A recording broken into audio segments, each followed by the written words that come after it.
So this is an offside decision that was missed, but it's not from the assistant referee. It's the actual referee himself. Nigel was brilliant to remind the people at home that there is new VAR. So that's why we have 4 controversial moments, and no better person to bring in when we have controversy than our girl, Christina Unkel, rules analyst for CBS Sports. Christina, good morning. Thank you for joining us. 4 controversial moments today to wake up to. 4 controversial moments and talk about coming off the bench. Thanks for bringing me the English Football League, League One. No VAR, but how exciting is that? I mean, I know people aren't going to like it with maybe some decisions but not called correctly, but just that drama that comes with the game, the beautiful game. But we can dive into it for sure. Well, let's start with the first one. Obviously, Kelman's first goal, Christina, clearly offside. Linesman is in a great position. What's your thoughts on it?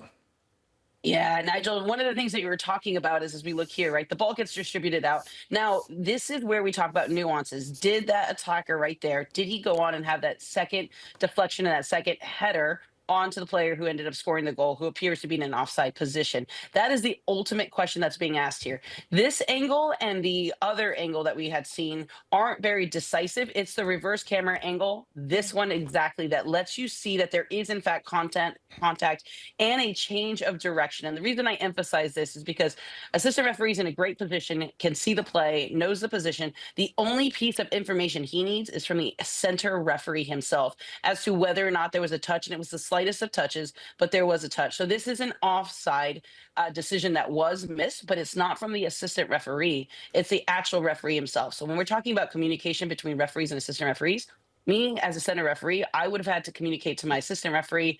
There was, I would say, attacker, meaning there was that last final contact. That gives that final piece of the puzzle to the assistant referee to say, then I have offside position. If that referee did not realize that there was contact and doesn't think that there was contact, that's how they got this decision incorrect. So, Christina, let me just understand that. So you're telling me from that perspective there, the linesman, it's not his responsibility, even though he's clearly in line and can see it, and can't make that judgment without the on-field referee saying to him, there was a touch? Correct, but the part that the assistant referee cannot clearly see is whether or not there was that actual final deflection from the other attacker. That is the piece of the puzzle that he is missing from the center referee, and it doesn't seem like he got that from that center referee, and the center referee might have thought he didn't touch it, and that's the only way you can get this decision incorrect. Christina, I want to go to another play, and it had the whole back room up in arms and just divided, really. The second goal, the penalty that comes in favor of Stockport County, Addie and I, we thought that it was surely a handball, but we thought there was a foul that happened right before, you know, it's Edmonds Green that gets called for the handball. Is there any world where that should have been a foul before the handball is given? So anytime you have a distribution of a ball going in, and I see what you mean, like, is his arms up above on top of his shoulders, kind of pulling him down in that respect. For officials, anytime a ball is distributed, whether that's from a set piece, whether that's from a cross, whether that's from a corner, there is a little bit more deference and tolerance allowed for those upper body jostlings, challenges, movement on the ball. Here, because he gets up, he gets a little bit more height above him. We're going to call this expected football understanding, in the sense that they're going to be fighting for it.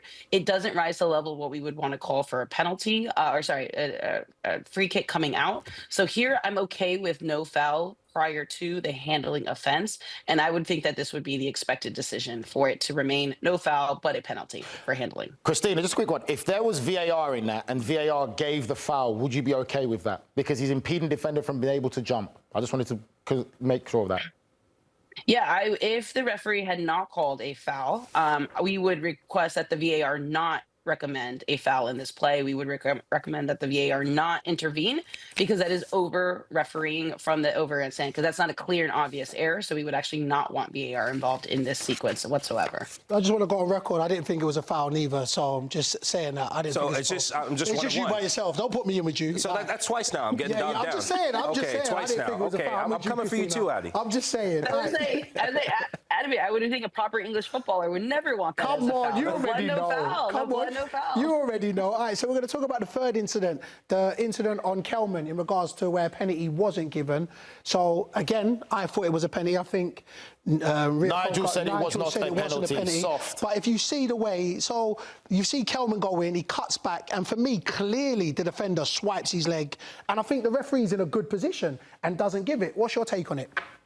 I think this is a missed incident. I do think this is 100% a foul. It's a simple foul at that, but as you say, the ball is not there. It is late on it, and it's right on that line, right? So we are in the penalty area in this incident. That's a piece of information that the assistant referee would have with position. But to your point, the referee is in the correct position to be able to see this play. So this would be chalked up in the assessment as a complete missed incident, what we call a KMI, key match incident, that affected the outcome of the game. So it should have been a penalty kick. Thank you. So we go from one penalty kick that we see wasn't given to a penalty kick that was given. The last goal in this match that makes it 2-2. Fraser Horsfeld does get called for the ricocheted shot that hits his, I think it was left hand.